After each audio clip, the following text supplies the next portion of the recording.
आप सभी को प्यार भरा नमस्कार। आप सभी का फिर से स्वागत है। तो आज हम लोग बात करने वाले हैं कल्चुरल डायनेस्टी के ठीक सामाजिक मतलब सोशली इकोनॉमी की और ठीक रिलीजन्स व्यवस्था के बारे में। तो इससे पहले आपने देखा होगा सबसे पहले हम लोग मेजर रूलर के बारे में बात किए कि कौन कौन इसके मेजर ठीक है रूलर है जिन्होंने आकर रूल किया। उसके बाद सर हम लोग रायपुर वाले को भी देख चुके हैं, रायपुर के जितने भी राजा हैं उसको हम लोग देख चुके हैं सर। इसके बाद हमने टेबल बना के अलग से जो जो टेम्पल बना है जिसका जीर्णोद्धार भी हुआ हो या जो बिल्ड हुआ हो उसका हमने टेबल देखा। ये आपको ध्यान रखना। सर साहित्य के बारे में देखा, साहित्य और साहित्य के अलावा प्रशासन के बारे में भी हम लोग देख चुके हैं, एडमिनिस्ट्रेशन। अब जो बचा हुआ जो लास्ट टॉपिक है वो कौन सा है, सामाजिक आर्थिक और सर धार्मिक व्यवस्था कैसी थी। साथ ही साथ एक क्वेश्चन और आ सकता है महिलाओं के स्थान के बारे में।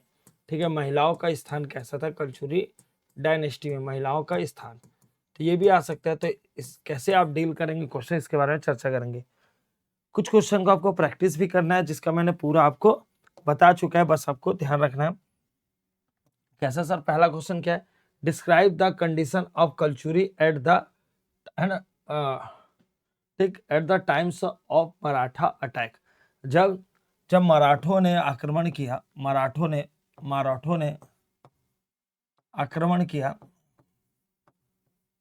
तब कल्चुरी डायनेस्टी की स्थिति क्या थी,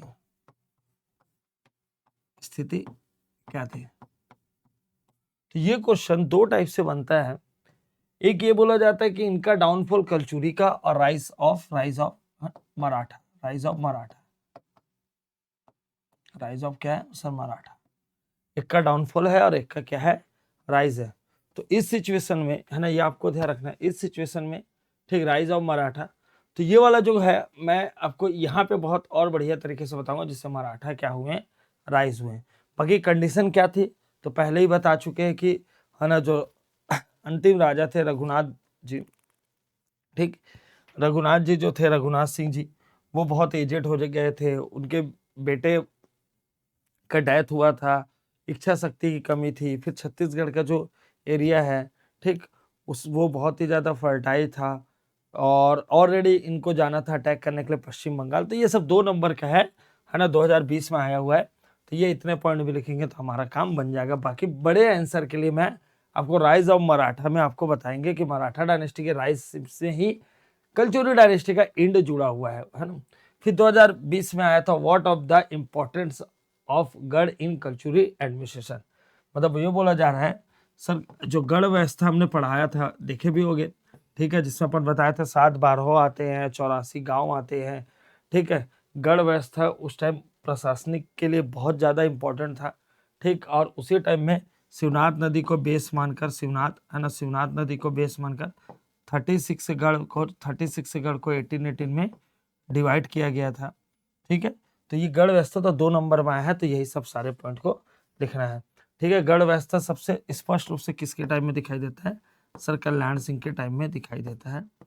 ठीक चलो, सब mention the temples build by R3 के द्वारा जो जो मंदिर को बिल्ड किया गया, तो अलग से आपको R3 भी बताया गया है और अलग से टेम्पल वाले पार्ट में भी बताया गया है। तो R3 मतलब रत्नदेव 3 ने जो जो टेम्पल बिल्ड किया उसको हमको लिखना, 2 नंबर का क्वेश्चन है। Important work of Ratnadev first, तो R1 में जो जो कार्य किया है चाहे वो सारे क्षेत्र में किए होंगे। ठीक है, एक तो टेम्पल वाले क्षेत्र में मतलब ठीक जीर्णोद्धार वाले में, फिर आक्रमण वाले में। ठीक, ये आपको ध्यान रखना। फिर दान से रिलेटेड भी अगर कोई काम किया है तो आप इसे मेंशन कर सकते हैं। बट इंपॉर्टेंट वर्क में ज़्यादातर क्या आ जाएगा, ठीक है, क्योंकि ज़्यादातर चीज़ों की तो प्रूफ नहीं रहते, सिर्फ प्रूफ क्या रहते हैं सर, तो सिर्फ प्रूफ रहते हैं, ये आपको ध्यान रखना, मंदिरों के। तो ज़्यादातर हमारा इस आंसर का जो बेस रहेगा वो क्या रहेगा, मंदिर रहेगा। और चाहे तो अगर कोई आक्रमण किया होगा, अटैक किया होगा, वो रहेगा। ठीक है, ये दोनों चीज़ें इंपॉर्टेंट रहते हैं। ठीक है, चलो सर, ये जो क्वेश्चन है वो 4 मार्क्स से रिलेटेड है। 4 मार्क्स से वो जीते थे 2 मार्क्स। गिव है ना इंफॉर्मेशन ऑफ बारहो, किसके बारे में पूछा जा रहा है, इंफॉर्मेशन दीजिए बारहो के बारे में। तो इससे पहले 2 नंबर में क्या पूछा गया था, गढ़ के बारे में। अभी क्या पूछा जा रहा है, बारहो के बारे में। ये वही बारहो है जिसे 7 बारहो मिलकर गढ़ बनाया जाता है। और यहाँ पे क्या होते थे, 12 गांव होते थे, ठीक है, 12 गांव होते थे, हर ठीक है, 12 गांव की जिम्मेदारी जिस व्यक्ति की थी वो है ना क्या कहलाता था, दाऊ कहलाता था। क्या कहलाता था भाई, दाऊ कहलाता था। ये आपको ध्यान रखना, ठीक। तो इसको कितने नंबर हो, 4 नंबर जो बताया गया है, ठीक है, उससे रिलेटेड आपको क्या करना है, इसको बताना है, ठीक। तो ग्रामीण व्यवस्था को संचालित करने के लिए बहुत ही इंपॉर्टेंट, ठीक है, रोल रहता था बारहो का।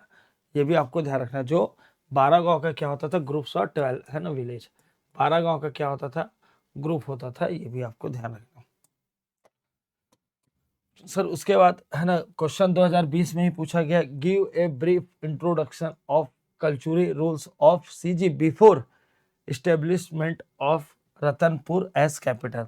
मतलब बोलना ये चाह रहा उन कलचुरी, छत्तीसगढ़ के उन कलचुरी राजाओं के बारे में बताया। छत्तीसगढ़ बोल दिया ना, त्रिपुरी वाले को नहीं लिखना है, छत्तीसगढ़ बोल दिया गया। तो छत्तीसगढ़ के है ना, छत्तीसगढ़, ये आपको ध्यान रखना सर। छत्तीसगढ़ के उन कलचुरी राजाओं के बारे में बात कीजिए जो सर रतनपुर को कैपिटल बनाने से पहले थे। तो तुमाड़ में कौन कौन शासन किए थे भैया, तुमाड़ में 3 लोग, क्या क्या, एक है सर कमलराज, कलिंगराज, कमलराज और रत्नदेव फर्स्ट। तो यही तीनों के बारे में लिखना था, ये आपको ध्यान रखना 4 मार्क्स में। 3 राजाओं के बारे में लिखना 4 मार्क्स में, ठीक है। चलो नेक्स्ट क्वेश्चन है, नेक्स्ट ये है, ठीक सर। आपको ध्यान रखना, क्लियर है।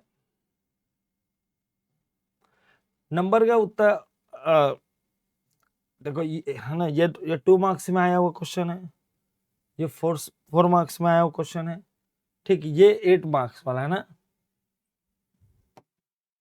ये है ना, ये 4 मार्क्स वाला, ये आपको ध्यान रखना। इसके बाद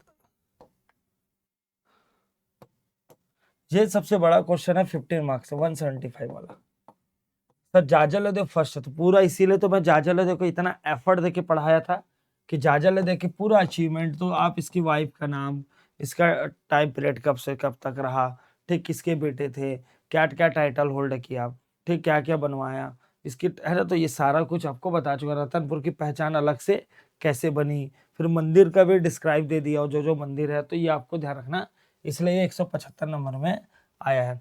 review the administration system of, ठीक, कल्चुरी। तो जो प्रशासनिक व्यवस्था है, ठीक है, प्रशासनिक व्यवस्था उसके बारे में बताना है। तो आप पूरा एक्सप्लेन करेंगे किसके बारे में सर, एक तो प्रशासनिक पदाधिकारी के बारे में, जो जो पोस्ट है पदाधिकारी है उसके बारे में, फिर इनका जो जो कार्य है उनके बारे में, ठीक है, कार्य। फिर उसके बाद सर राजा है ना, राजा का जो क्षेत्र था वो कैसे डिवाइड था, ये भी, ठीक है, ये आपको ध्यान रखना, ठीक। ये वाला जो मैप बताया था है ना, ये फ्लो चार्ट, या ठीक है मैप बोल रहा हूँ, ये वाला डायग्राम है जो, वो आप देख लेना, ठीक है। तो ये प्रशासन कार्य, फिर इसके हेड कौन थे, इसके हेड कौन थे, इसके हेड, फिर अलग से न्याय करने वाला कैसा करता था, ठीक है, न्याय करने वाले कैसा कौन होता था, सेना की देखभाल करने वाला कौन होता था सर, युवराज कौन होता था। तो स्पेस रहेगा तो आप क्या है पूरा इसके बारे में भी लिखेंगे। फिर ग्रामीण व्यवस्था के बारे में भी बता सकते हैं कि ग्रामीण व्यवस्था यहाँ पे अलग टाइप से चल रहा था, न्याय करने के लिए पंचकुल होते थे, ठीक है। तो ऐसा आपको लिखना है। अब बारी है जो अभी तक क्वेश्चन तो नहीं आया बट एग्जाम में आ सकता है, ठीक। वो क्वेश्चन क्या था, वो क्वेश्चन क्या था, ठीक है। तो कल्चरल डायनेस्टी सामाजिक, आर्थिक और धार्मिक व्यवस्था के बारे में बहुत कुछ सीखने यहाँ भी मिलेगा, ऐसा नहीं है कि नहीं मिलेगा। चलो सबसे पहले सर रिलीजियंस व्यवस्था के बारे में, तो इस टाइम में क्या क्या मिलता था सर, तो हम लोग को कल्चरल डायनेस्टी से जो एविडेंस मिला उनमें से शैव धर्म के बारे में पता चलता है, ठीक है। तो शैव धर्म जो फॉलो करते हैं किसे सर, है ना, शिव को फॉलो करते हैं। शिव को फॉलो करने वाले अपने आप को क्या मानते थे, शैव धर्म मानते थे। उस टाइम शैव धर्म विद्यमान थी। द कल्चरल रूलर्स है ना वेयर है ना थिमसेल्व्स है ना Saivites the ruler of this dynasty have build the Shiva temple in different place. तो ये स्वयं को क्या मानते थे, स्वयं को शिव का उपासक मानते थे या शिव को फॉलो करते थे। इस वंश के डिफरेंट डिफरेंट जो शासक है उनके डिफरेंट डिफरेंट प्लेस पे, ठीक है, शिव मंदिर हमको मिला। इससे प्रूफ होता है कि ये शैव धर्म का पालन करते थे। कल्चुरी जो डायनेस्टी है ना, कलचुरी डायनेस्टी के स्टार्टिंग जो कैपिटल थे उनमें से शामिल थे तोमाड़। यहीं पे सर रत्नदेव फर्स्ट R1 ने क्या बनाया था, बंकेश्वर टेम्पल बनवाया था, ये आपको ध्यान रखना। रत्नदेव में रत्नेश्वर महादेव का मंदिर भी इन्होंने निर्माण करवाया था R1 ने। ये भी किससे रिलेटेड है सर, शिव से। किससे रिलेटेड है, शिव से। सर जाजालदेव फर्स्ट ने पाली के शिव मंदिर का जीर्णोद्धार, एक्चुअली ये पाली का शिव टेम्पल बनाया किसने था, बाणवंशी ने। बाणवंशी ने। तो इसका जीर्णोद्धार या रिनोवेट कराने का काम किसने किया था, जाजालदेव फर्स्ट ने। रत्नदेव थर्ड के शासन काल में रतनपुर पे पुरारती शिव मंदिर बना। एग्जाम में अलग से मेंशन पूछा भी जाता है पुरारती टेम्पल से क्या समझते, तो ध्यान रखना। ठीक है, किसने बनवाया सर, R3 ने बनवाया था, R3 है ना। सर जाजालदेव सेकंड के टाइम में सोमराज नाम का जो ब्राह्मण था, ठीक है, जो ब्राह्मण थे सर, उन्होंने क्या किया था, एक मंदिर बनाया था। कहाँ पे, मल्हार पे। मल्हार को सबसे पहले सर जेवर ने कब्जा किया था और जाजालदेव ने यहाँ पे टेम्पल बनवाया जिसका नाम क्या है, Kadreshwar. The Kadreshwar Mahadev temple was build in Malhar by a Brahmin named, है ना, नेम्ड सोमराज ड्यूरिंग द, ठीक है, ठीक, रीजन ऑफ जाजालदेव, या ठीक है, रूलर ऑफ, है ना, ये आपको ध्यान रखना। ठीक, जाजालदेव। इसके अतिरिक्त सर विभिन्न प्लेसों पर सर शिव टेम्पल या कल्चुरियों ने सर अलग अलग टाइम पर शिव धर्म के एडवर्टाइजमेंट के लिए, उसकी महत्ता को बताने के लिए अलग अलग स्टेप्स उठाए। अधिकतर जो कॉपर प्लेट होते थे उसका स्टार्टिंग कहाँ से होता था, है ना, तो ओम नमः शिवाय से होता था। ओम नमः शिवाय, ठीक, ओम नमः शिवाय। सर वैष्णव का भी, हाँ, तो कल्चुरी डायनेस्टी में, है ना, कुछ ऐसे भी थे या कुछ अलग अलग व्यक्ति या साधु संतों को वैष्णव धर्म का प्रचार के लिए भी पूरी, ठीक है, छूट दी। इनके टाइम में शैव धर्म के अलावा वैष्णव, शाक्त, जैन और बौद्ध, है ना, सारे धर्म क्या थे, प्रेजेंट थे और संरक्षण मिला। जाजालदेव फर्स्ट ने सर जाजगीर में क्या बनाया, नकटा मंदिर जिसे बोला जाता है, विष्णु मंदिर बनाया। जिससे ये प्रूफ होता है कि इस टाइम में वैष्णव या वैष्णविज्म या वैष्णव धर्म क्या था, है ना, उसका एक अच्छा स्थान था छत्तीसगढ़ में। कलचुरी के पृथ्वीदेव सेकंड ने सर अभिलेख से यह पता चलता है कि उनका सामंत जगत पाल जी ने क्या किया था, राजीव लोचन मंदिर में जीर्णोद्धार करवाया था मंदिर को, और वो भी मंदिर किसका था, विष्णु जी का ही है ना, विष्णु जी का है। तो इससे पहले इसको बनाया किसने था सर, तो नल डायनेस्टी के राजा विलास्तु।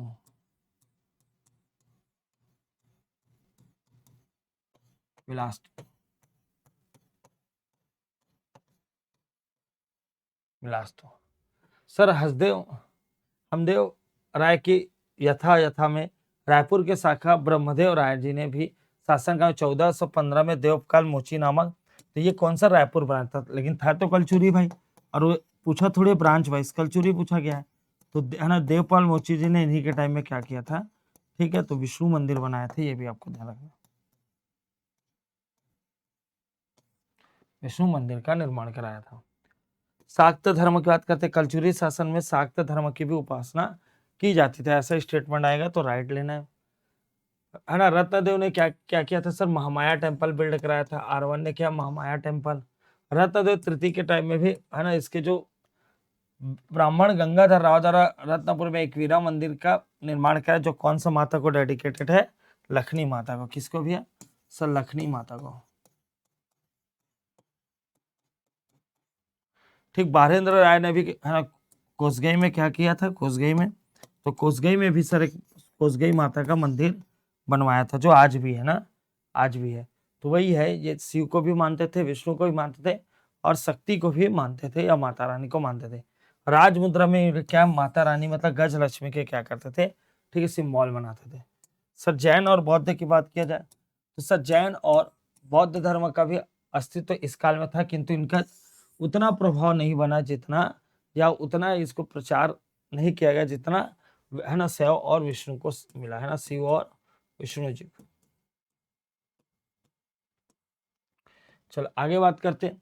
अब ये तो समझ आ गया धार्मिक व्यवस्था क्या था, मतलब शिव भी थे, विष्णु भी थे, शाक्त भी थे और जैन और बौद्ध भी थे। अब बारी किसकी है सर, तो सामाजिक व्यवस्था। कलचुरी कालीन में भारत में प्रचलित एक सामाजिक व्यवस्था से पृथक नहीं था, मतलब जो चल रहा था भारत में सिमिलरली वैसे ही यहाँ पे क्या था, ठीक है, सोशल, ठीक है, सोशल सिस्टम वैसे ही प्रेजेंट था। सर इस समय छत्तीसगढ़ में वर्ण व्यवस्था का अपना स्थान कर चुका था, किंतु वो उतने कठोर नहीं थे, ठीक है, आगे जाके और स्थिति बद से बदतर होती गई, लेकिन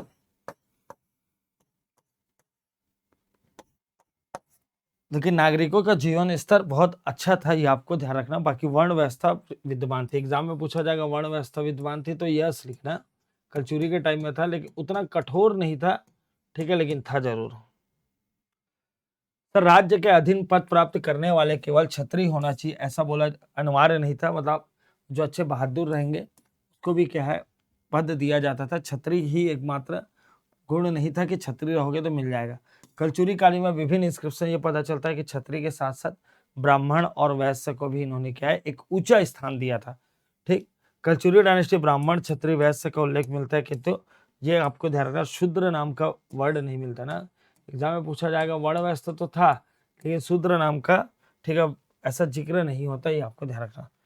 फिर अब देखो अपन पढ़े सामाजिक व्यवस्था पर ब्राह्मण को ऊंचा स्थान दिया जाता था, तो ये ब्राह्मण ब्राह्मण अपना परंपरागत कार्य करते थे उस टाइम में कि वेद लिखना, वेद पढ़ना, शिक्षा देना, ठीक है, ये सब काम किया जाता था, और साथ साथ कभी कभी राज कार्य में भी हाथ बटा देते थे।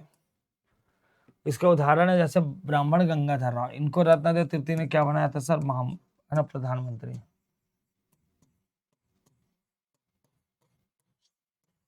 प्रधानमंत्री। वैश्य में भी समाज की अपनी प्रतिष्ठा थी, जिस पर ब्राह्मण क्षत्रिय इनकी प्रतिष्ठा थी, वैश्य की भी प्रतिष्ठा थी। इनका जो मेन काम था उद्योग और व्यापार करना, ठीक है। वैश्य को भी राजपद प्राप्त होता था, जैसे कलचुरियों में सामंत था वल्लभराज वैश्य। कायस्थ, क्या वैश्य के बाद कायस्थ जाति ही प्रभावशील था। रतनपुर में कलचुरियों के दरबार में अनेक संपन्न व विद्वान रहते थे। रतनपुर के कलचुरी के इतिहास लिखने वाले बाबू रेवाराम भी कैसे थे, कायस्थ थे, एग्जाम में पूछा जा सकता है कैसे थे बाबू रेवाराम, कैसे कायस्थ थे। चलो उसके अलावा कायस्थ के बाद सर है ना शूद्र, ये शूद्र है ना, शूद्र जाति का उल्लेख नहीं मिलता है ना। मोची के बारे में पता चला है क्योंकि देवपाल मोची जी ने क्या बनाया था, टेम्पल बनाया था, ये हमको पता चला है, ये आपको ध्यान रखना, ठीक है। तो अब देख लेना, देवपाल नामक एक मोची के उल्लेख से कलचुरी शिलालेख में किया गया, जिसमें 14 से 15 सेंचुरी या 1450 सेंचुरी से खल्लारी में रायपुर के, ठीक है, ये आपको रायपुर के जो कलचुरी का शासन चल रहा था, तो ब्रह्मदेव राय के शासन काल में ही इसी विष्णु मंदिर का निर्माण कराया गया, ठीक। किसी मोची द्वारा तत्कालीन समाज में मंदिर निर्माण देश के ऐतिहासिक, भावात्मक और सामाजिक एकता का एक प्रकार से गोथक है। सब महिलाओं कैसे, तो महिलाओं में कलचुरी डायनेस्टी में स्थिति सम्मानजनक भी थी, लेकिन एकदम बद से बदतर भी नहीं थी। कलचुरी राजपत्र से पता चलता है कि नोनल्ला देवी थी, लाछल्ला देवी थी, ठीक है, सुमल्ला देवी थी, तो बहुत सारे जो फीमेल थे रानी थे उनका भी जिक्र अलग अलग इंस्क्रिप्शन में दिखाई देता है। जैसे जाजला देव का सर रत्नदेव जो इंस्क्रिप्शन है, वहां पे जाजला देव ने सर छिन्नक नागवंशी सोमेश्वर फर्स्ट और उसके मंत्री को है ना किडनैप कर लिया था। फिर उनकी जो माता थी है ना, जिसका नाम है ना कल सोमेश्वर जी की माता थे गुंड महादेवी, ठीक है,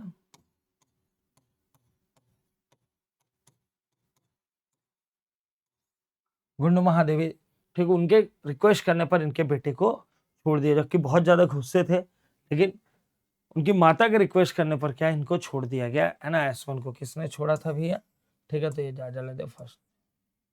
यद्यपि कलचुरी में कुछ सामाजिक कुरीतियां भी विद्वान थी, जैसे बहुपत्नी हुआ, ये भी समाज के लिए अच्छा नहीं है, खासकर महिलाओं के सिंबल के लिए भी बिल्कुल अच्छा नहीं है, ठीक। सती प्रथा भी थी, इसके भी साक्ष्य हमको मिलते हैं। आर्थरी के 3 रानियां थी, है ना, और उल्हड़देव की भी 3 रानी थी। इन लोगों ने क्या किया था भाई, ठीक है, मृत्यु के पश्चात तीनों पत्नी सतई हो गई थी, ये आपको ध्यान रखना। रही बात अंधविश्वासी, तो कलचुरी समाज में जादू टोना तंत्र मंत्र बहुत ज्यादा प्रचलित था। टोनी की भी एक बड़ी भयानक मान्यता थी, अनेक भूत प्रेत की घटनाओं या कथाओं पर क्या है चर्चा होती थी और लोग बिलीव भी करते थे। आर्थिक स्थिति की बात किया जाए तो आर्थिक स्थिति भी ठीक ठाक थी, लेकिन कुछ विशेष जानकारी नहीं मिलता कि एक पाई पाई का हिसाब मिला जाए, ऐसा नहीं। मंदिर बना है, टेम्पल बना है, बाग बगीचे है ना, राजप्रसाद से प्राप्त जानकारी ही इनकी क्या है, आर्थिक स्थिति को संबोधित करती है। अलग से कोई किसी कवि ने वहां बैठकर चैप्टर नहीं लिख दिया है ना, तो आकलन लगा सकते हैं कि अच्छी रही होगी। जैसे सिंचाई के लिए इन्होंने तालाब बनाया था रतनपुर में, ठीक है, तो ये अच्छी बात है ना भाई। रत्नदेव फर्स्ट के समय रतनपुर में अनेक तालाब का निर्माण कराया था। पृथ्वीदेव सेकंड ने रतनपुर पर एक विशाल तालाब का निर्माण कराया, बहुत बड़ा विशाल तालाब का निर्माण कराया गया। तालाबों में भी अधिक संख्या के कारण है ना रतनपुर को क्या बोला जाता है, ठीक है, तो ये क्या है, तालाबों का शहर बोला जाता है। इससे यह निष्कर्ष निकलता है तो कल्चुरी काल में आजीवन का मुख्य आधार क्या था, जब तालाब मतलब सिंचाई ही रहा होगा। कर व्यवस्था तो सर राज्य में लोग आय के मुख्य साधन भूमि थे, जिसका संग्रहण विभिन्न स्तर के अधिकारी द्वारा किया जाता था। इसके अलावा कुछ और टैक्स होते थे, जैसे नमक कर ले सकते हैं, बाग बगीचा टैक्स, खान पान टैक्स, चारागाह आदि का टैक्स भी लिया जाता था।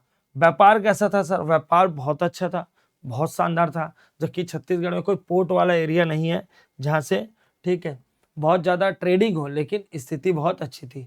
शहरों और गाँव पर हम मंडी का मतलब है ना, ठीक, मंडी का मतलब बाजार बने होते थे, ये आपको ध्यान रखना। सब विनिमय का माध्यम, सब व्यापार विनिमय में मुद्रा के लिए कौड़ियों का प्रयोग किया जाता था तथा माप के लिए शहरी पसेरी मन आदि का प्रयोग किया जाता था। आगे मैं इसे बताऊंगा जब मराठा और पढ़ाऊंगा ना, मराठा, तो ये कॉम्बिनेशन बताऊंगा कितने पसेरी होते हैं, कितना शेरी होता है, ठीक।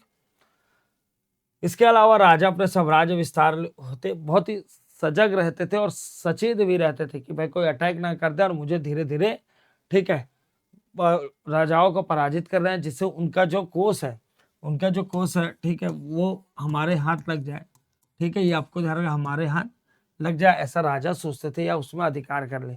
कल्याण सर ने राजस्व व्यवस्था, जमा बांधी सिस्टम स्टार्ट की। उसके अलावा गढ़ व्यवस्था की भी शुरुआत की थी, ये आपको ध्यान रखना, ठीक है। और लक्ष्मण जी ने भी क्या किया था, देश बही नामक क्या है लेखा, ठीक है, तैयार की थी, ये आपको ध्यान रखना। तो यहाँ पे हम लोग को एकदम ज्यादा डीपली नहीं है ना, अलग से क्या आ सकता है बताया ना, महिलाओं की स्थिति के बारे में पूछा जा सकता है, सब व्यापार, ठीक है, व्यापार के बारे में, या ओवरऑल बोल सकता है कि कैसे जाति व्यवस्था कैसे थी, सामाजिक व्यवस्था कैसे थी, ठीक है। तो इस प्रकार से अलग से इंडिविजुअल भी पूछा जा सकता है। और जो तो आया हुआ है वो तो आपके सामने पेश है भाई, पूरा लिख दिया गया है, ठीक है, ये आपको ध्यान रखना। जो आया हुआ है उससे क्या है, बढ़िया तरीके से बता दिया गया है कि कैसे प्रश्न एग्जाम में पूछे जाते हैं। थोड़ा सा आपको एफर्ट भी लगाना पड़ेगा ना, कैसे एग्जाम में पूछे जाते हैं, लेकिन आपको एफर्ट भी लगाना पड़ेगा। तो मिलते हैं नेक्स्ट टॉपिक के साथ। जय हिंद, जय भारत, जय छत्तीसगढ़।